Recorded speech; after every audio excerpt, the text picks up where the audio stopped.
Good morning. This is Sunday, April the 26th, 2020, the third Sunday of Easter. And my sermon this morning is based on the 24th chapter of Luke, verses 13 through 35. I recently saw a movie called Blinded by the Light. It's a movie based on real events about a young Pakistani boy, a teenager, the son of Pakistani immigrants, who is living in the 1980s in Great Britain. This is a boy who's trying to understand who he is in the midst of this culture.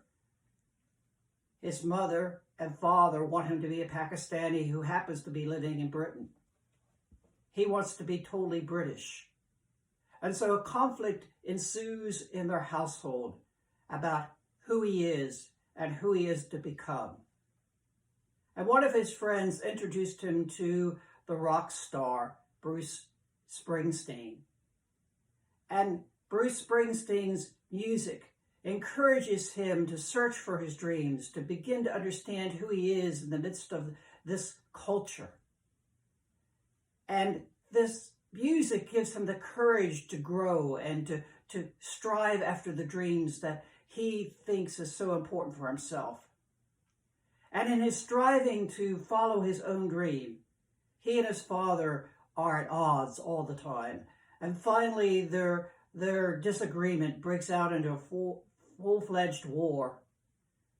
And Javed, this teenage Pakistani, leaves home and lives with a friend for the last year of his high school experience. His high school teacher encourages him to be a writer because he's great at writing. He loves to writing. He's passionate about writing. And so he does. And he earns awards. And at the last awards assembly at his school, he's going to be honored. And suddenly, unexpectedly, his whole family arrives. His father, who has disagreed with him, his mother, his sister.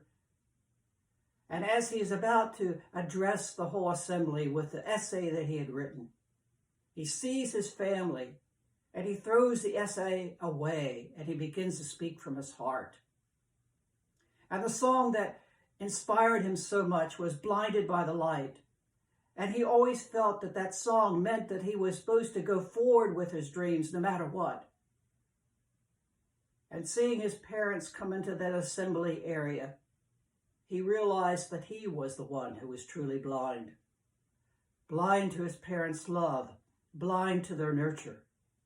And that he finally realized that no matter how far he ran, no matter what he succeeded, he could never escape from his family.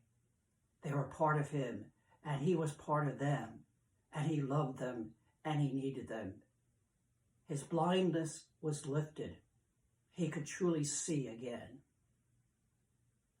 In the Gospel of Luke today, the two disciples on their way to Emmaus had been blinded. They had been blinded by the light of the crucifixion, that horrible, terrifying scene that they couldn't put away from their memory or their eyes.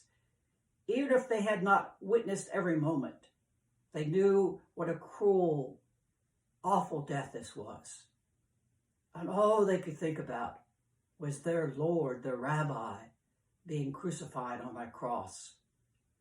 And everything that they believed in had died that day. Not just their rabbi, but who they thought they were and how they thought they were supposed to live their lives. And what confused them even more was the talk of the women who came away from the tomb and said they had seen Jesus alive. They knew that that had to be impossible. There's no way anybody could escape from that crucifixion. It was over. It was done. They had to go on with their lives. And so on this Easter morning, when the women were celebrating that Jesus was alive, these two disciples were on their way home, mourning his death. Here we are today in our homes, mourning our death in a way. The death of our usual way of living.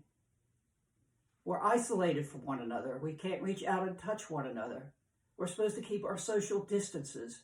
And that's so terribly, terribly hard. How can we keep this up, we say to ourselves? We can't keep this up. We don't want to keep this up. But for now, we have to. It's a way for us all to live and to be truly loving to one another. And so on that way to Emmaus, as these two disciples walked on their way back home, defeated by everything they had seen, they suddenly encountered a stranger who began to minister to their loneliness, to their needs. They didn't recognize this man. They didn't recognize his voice. They didn't recognize his gait. They didn't recognize anything that he had said to them. They walked and talked just as we walk and talk with people we meet in the store or at the post office or that friendly stranger in the checkout line. They just talked about life and what they had experienced. And they shared with the stranger everything they had learned about Jesus and all the terrible things that had happened to him. It was only when he broke bread with them, when he shared that meal, when he said the typical blessing over the food, that suddenly their blindness was lifted, the light had shifted, and all their preconceptions about life fell to the ground, and they could clearly see for the first time that Jesus was alive. He was with them. Their blindness had left them.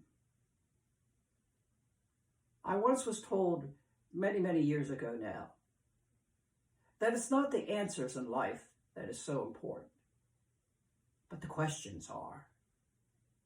If we don't ask the right questions, we'll never get the answers. And if we can't expect to see something, we will never see it. How are we today blinded by the light of our own perceptions about what we're facing? How are we blinded by this virus? Do we see God really at work in the world around us today at this moment? I recently had somebody ask me, where is God in the midst of this? He certainly hasn't caused this, I said. But then they insisted, where is God in the midst of this? Well, I tell you where God is in the midst of this. He's in the breaking of the bread.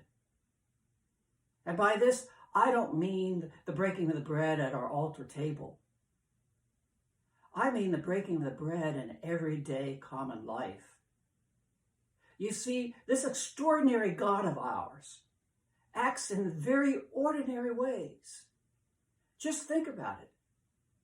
A young, unmarried woman bearing Jesus, a rainbow in the sky, a small rock defeating a giant, the parting of waters, the renewal of oil, the feeding of 5,000.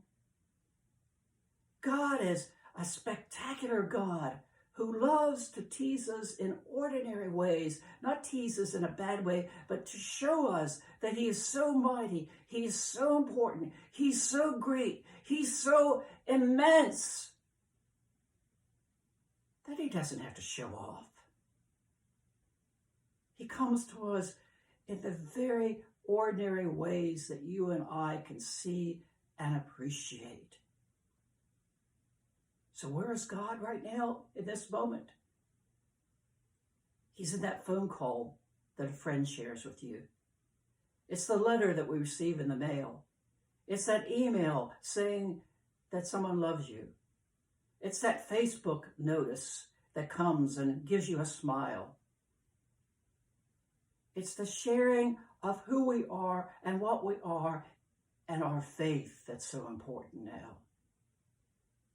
It's the reading of the scriptures and allowing those scriptures to nurture us. It's the knowledge that God is truly with us at this time and this place in the ordinary people around us. Those ordinary people and these ordinary moments are not just ordinary. They're holy moments. They're God moments. They're moments in which God reaches down and hugs us with his whole being. Do not despair. God is truly with us. He will awaken us and lift the blindness from our eyes, just as he did with those two disciples on the road to Emmaus. We are his beloved people, and he will never desert us. So remember, people of the Church of the Ridge, you are loved, you are missed, and one day we will gather together around God's holy altar to share that bread, and more than that, to hug one another with the love of Christ. May God always be with you.